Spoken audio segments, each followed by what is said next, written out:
नमस्कार। शनि ढैया की शुरुआत 29 तारीख तीसरा महीना 2025 से धनु राशि वालों पर हो जाएगी। इस समय में इनको क्या बातों का ध्यान रख के चलना चाहिए कि यह ढैया इनके लिए शुभकारी बन जाए, क्योंकि छोटी छोटी बातों का ध्यान रख के ही कई ग्रहों के शुभ फलों को बढ़ाया जा सकता है, अशुभ फलों को कम किया जा सकता है। कुछ एक उपाय इस ढैया के समय में धनु राशि वाले, धनु लगन वाले या धनु नाम राशि वाले लोग जिनके पास अपनी जन्म पत्रिका नहीं है वह भी कर सकते हैं। और यह उपाय बड़े साधारण हैं, आम है, हर एक व्यक्ति इन उपायों को करके चल सकता है, जिससे कि 2025 से 2027 का यह समय शनिदेव की ढैया से जो जुड़ा हुआ है आपके लिए शुभकारी बन जाए। तो आइए जानते हैं धनु राशि वालों के लिए कौन से उपाय और कौन से परहेज हैं जो उनको इस समय में करने चाहिए।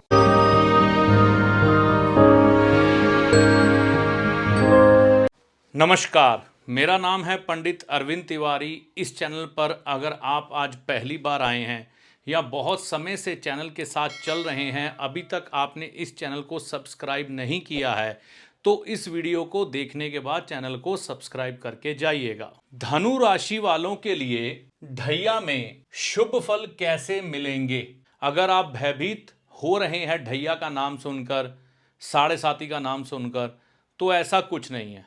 धनु राशि वाले जो भी व्यक्ति हैं, चाहे धनु राशि है, चाहे धनु लगन है, या नाम की राशि धनु बन रही है आपकी, अगर आपके पास जन्म पत्रिका नहीं है, अगर जन्म पत्रिका है तो सबसे प्रथम वह है, अगर नहीं है तो नाम राशि से आप देख सकते हैं। तो आपकी राशि से, यहां पर लगन की बात नहीं कर रहा हूं, राशि की बात कर रहा हूं, जन्म की राशि से शनिदेव चौथे भाव में आ जाएं तो यह ढैया की शुरुआत मानी जाती है। तो आपकी पत्रिका के अनुसार 29 तारीख तीसरा महीना 2025 को शनिदेव कुंभ राशि से निकलकर मीन राशि में आपकी राशि के अनुसार चौथे भाव में आ जाएंगे, जिसे हम कहेंगे कि धनु राशि वालों को ढैया की शुरुआत हो गई।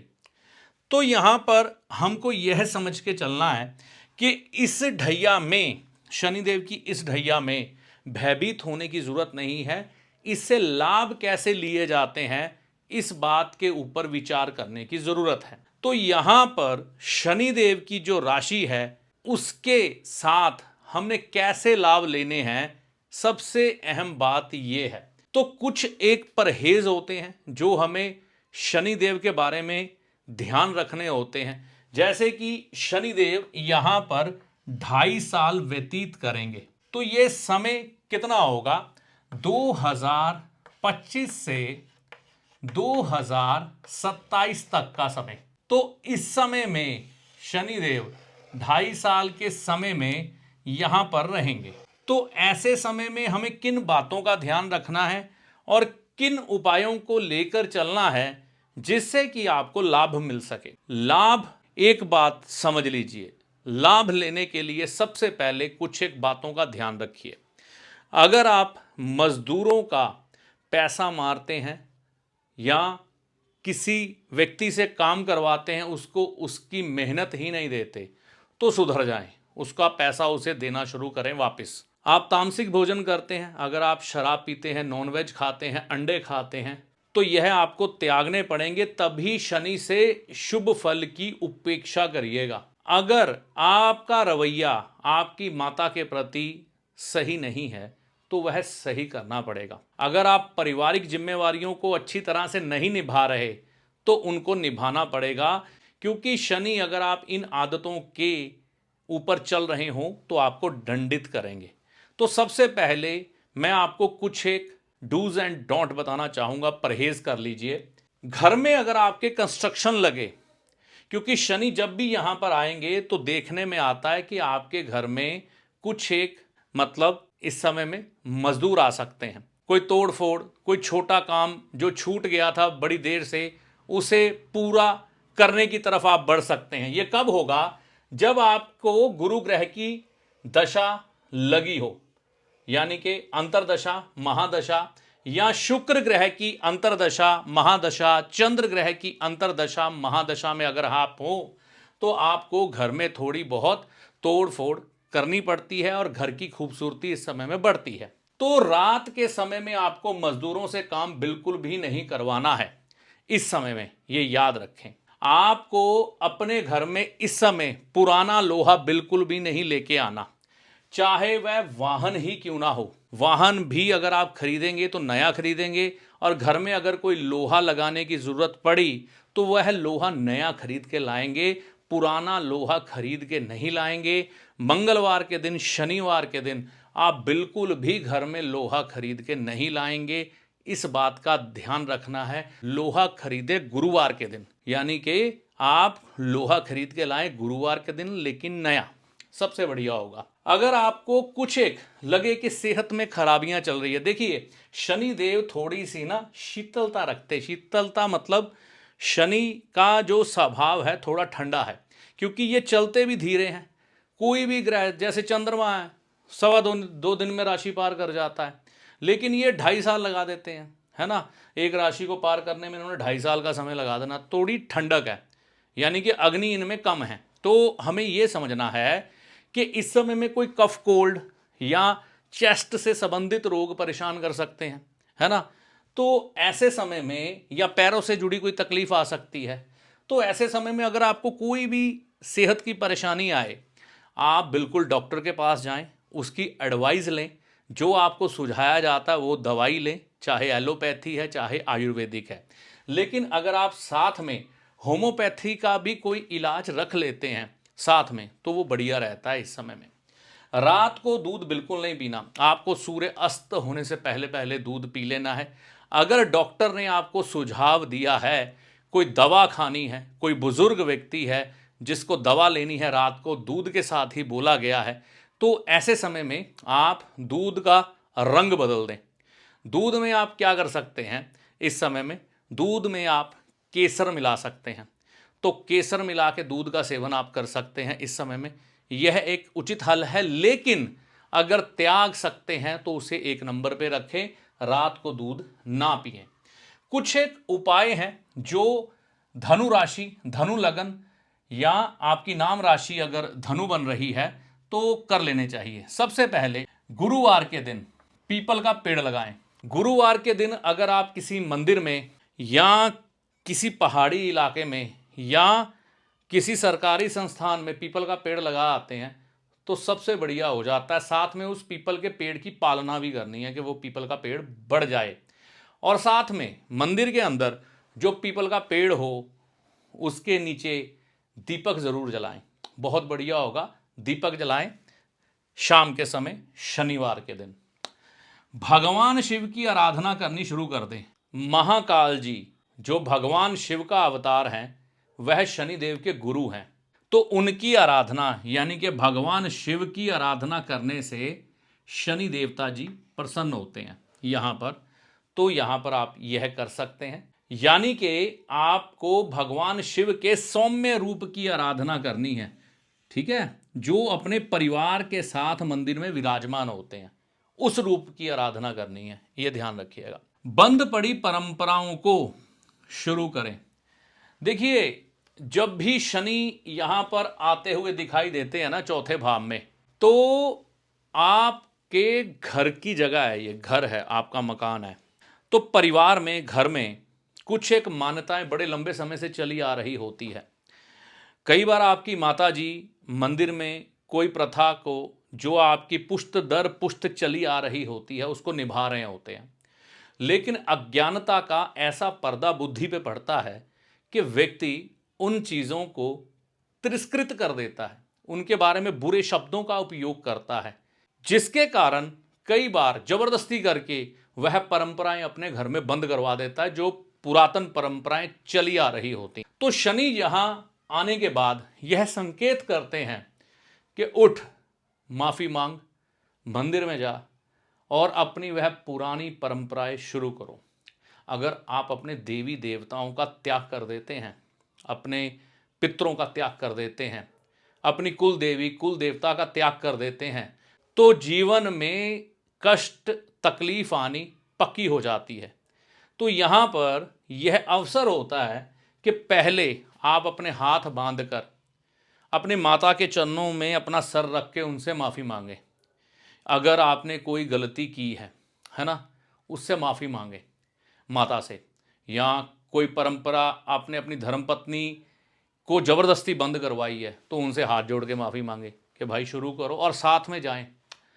ऐसा करना बढ़िया हो जाता है। और इसके अलावा वह परंपरा को शुरू करें, खुद शुरू करें। जो आपके परिवार की रीत चली आ रही थी, आपने बंद कर दी थी, तो उसकी शुरुआत करवा दें। परिवार के साथ इस समय में समय बिताना बहुत ज़्यादा ज़रूरी होता है।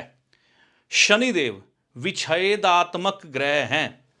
यह हर चीज़ को तोड़ देते हैं। आपका जिस चीज़ से मोह होता है ना, आपको उससे दूर करने की कोशिश करेंगे। तो यहाँ पर ये चौथे भाव में आने के बाद क्या करेंगे, मैं खुल के बात करता हूँ।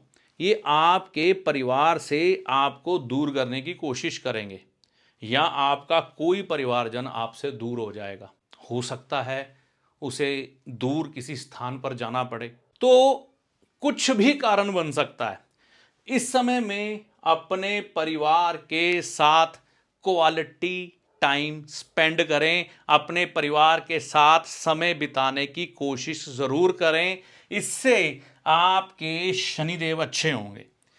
अगली चीज़ जो आपने याद रखनी है, अगर तो आपके माता जी आपके साथ हैं तो माता का आशीर्वाद शाम के समय आपने ज़रूर लेना है। शाम के समय, संध्या के समय की बात कर रहा हूँ। अगर आप कहीं दूर बैठे हैं, संभव नहीं है कि आप अपनी माता जी के पास पहुँच जाएं, माता जी को फ़ोन लगाइए, माता जी से आशीर्वाद मांगिए और चरण स्पर्श करने का एक जो भी तरीका होता है वो करें और माता जी आपको आशीर्वाद दें। शाम के समय माता का आशीर्वाद इस समय में ज़रूर लें। ये आपके लिए काफ़ी शुभकारी बन जाता है इस समय में। और अगर रोज़ लें तो बहुत अच्छा, नहीं तो शनिवार के दिन तो ज़रूर लें, तो यह बढ़िया हो जाएगा। तो यह छोटी छोटी बातें जो हैं, शनिदेव की धनु राशि पर जो ढैया लगने वाली है उससे बचाव करेंगे। वैसे धनु राशि, धनु लगन वालों के लिए इतना कोई बुरा समय चिंता करने वाले नहीं लेके आ रहे शनिदेव।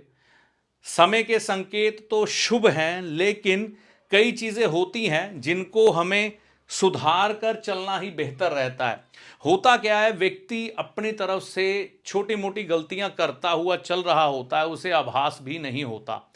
तो उन गलतियों के कारण कई बार उन्हें बहुत बड़ा नुकसान उठाना पड़ता है और इतना बढ़िया ग्रह आकर भी ऐसे ही निकल जाता है। जैसे कि यह शनिदेव आपकी पत्रिका में धन भाव को दिखा रहे हैं, तो यह धन भाव के स्वामी बनकर कहां पर जा रहे हैं, आपके चौथे भाव में। यानी कि धन कहां खर्च होने वाला है, आपके परिवार पर, आपके घर पर, आपकी माता पर, आपके सुखों पर। तो सुख मकान में भी है, सुख गाड़ी में भी है, सुख माता के चरणों में भी है, सुख अपने परिवार के साथ जो हम समय बिताते हैं वहां पर भी है, और सुख यात्राओं में भी है। तो क्योंकि शनिदेव यात्राओं के भी, छोटी यात्राओं के स्वामी बनकर यहां पर आ रहे हैं, तो आपको इस समय में छोटी छोटी यात्राओं का भी अवसर प्रदान करेंगे। शनिदेव अध्यात्म की तरफ जरूर लेके जाते हैं। अगर आपके शनि या केतु पहले ही यहां पर हुए तो आप देखिएगा, आप पहाड़ की तरफ जाते हुए दिखाई देंगे। कोई ना कोई पहाड़ की यात्रा आप प्लान कर लेंगे और आपका मन करेगा कि आप वहां पर जाकर आएं। और इस समय में व्यक्ति का ध्यान मोक्ष की तरफ बहुत जाता है कि इस सांसारिक बंधनों में अगर मैं अपनी जिम्मेवारियों को अच्छे से निभाकर शायद कुछ ऐसा अपने लिए कर पाऊं कि मुझे मोक्ष की प्राप्ति हो सके, तो ऐसी भी सोच यहां पर शनि देंगे। सबसे बड़ी बात यह है कि आपकी पत्रिका में शनि कैसे हैं, आपको आपकी पत्रिका में से किस ग्रह की दशा चल रही है ये मैं नहीं जानता, और उस ग्रह की हालत आपकी कुंडली में क्या है ये भी मैं नहीं जानता। ठीक है ना। तो इस समय में क्या किया जा सकता है, देखिए, अगर आप बहुत समय से धनु लगन, धनु राशि वाले तकलीफ में हैं, तो मैं ये कहूँगा आपके शहर में बहुत अच्छे अच्छे ज्योतिषी हैं, आप बिल्कुल उनके पास जाएं। ज़रूरी नहीं है ऑनलाइन ही किसी को दिखाएं। आपके शहर में बहुत बड़े बड़े बहुत इंटेलिजेंट विद्वान है, बहुत पुराने समय के बढ़िया विद्वान ब्राह्मण बैठे हुए हैं। आप उनके पास जाएं, उनको अपनी पत्रिका दिखाकर अगर कोई ग्रह आपको शुभ फल नहीं दे रहा तो इस समय में अपनी पत्रिका दिखाकर अपने उन ग्रहों का उपचार करें और छोटे छोटे उपाय करने शुरू करें। और मैं साथ में आप सभी से ये एक छोटा सा सुझाव देना चाहता हूँ, अपील करना चाहता हूँ कह लीजिए, या सुझाव देना चाहता हूँ। आप मार्केट में जाएं और ज्योतिष की ग्रामर की पुस्तक खरीदें और खुद ज्योतिष थोड़ा बहुत पढ़ना शुरू करें ताकि आपको ज्योतिष का ज्ञान मिले। तो आप एक पुस्तक खरीद के लाएं, उसे पढ़ें, थोड़ा थोड़ा ज्योतिष आज के समय में आपको सीखना पड़ेगा। उसका कारण पता क्या है? हमारी माताएं बहनें पुराने समय में ना हर बात को लेकर डॉक्टर के पास या वैद्य के पास नहीं जाती थी। अपनी हर एक छोटी छोटी समस्या का हल ढूंढने के लिए कभी भी ज्योतिषी के पास नहीं जाती थी। जैसे कि अगर किसी को सर्दी की प्रॉब्लम हो रही हो तो बेसन का काढ़ा पिला दिया जाता था बना के, सीरा बोलते थे उसको। अगर किसी को नज़र लगी है तो मिर्ची उसके सर से जला के ख़त्म कर देते थे, उसको भस्म करके फेंक देते थे, फटकरी से नज़र उतार देते थे। कुछ एक छोटे छोटे टोने टोटके होते थे जो घर में ही माताएं बहनें कर लेती थी। तो आप वही चीज़ें सीखें ताकि आपको वो ज्ञान आए, आप वह चीज़ समझ सकें। हर एक चीज़ का उपचार ढूंढते फिरेंगे क्या?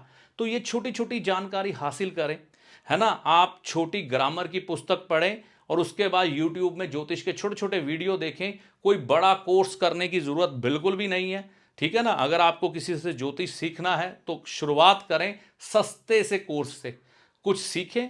पहले आप ग्रामर की पुस्तक लाकर खुद पढ़ें ताकि जब आपको ज्योतिष पढ़ना या सीखना हो आपको ऐसे आ जाए। तो इन चीज़ों का ध्यान रखकर आप चलें। बाकी यह जानकारी थी धनु राशि के लिए ढैया के शुभ फल कैसे मिलेंगे, इसके ऊपर कुछ एक उपाय, कुछ एक परहेज जो आपके जीवन में शुभता ला सकें। तो यह जानकारी आपको कैसी लगी कमेंट करके अपनी राय दीजिएगा। वीडियो अच्छा लगा तो लाइक और शेयर करिएगा।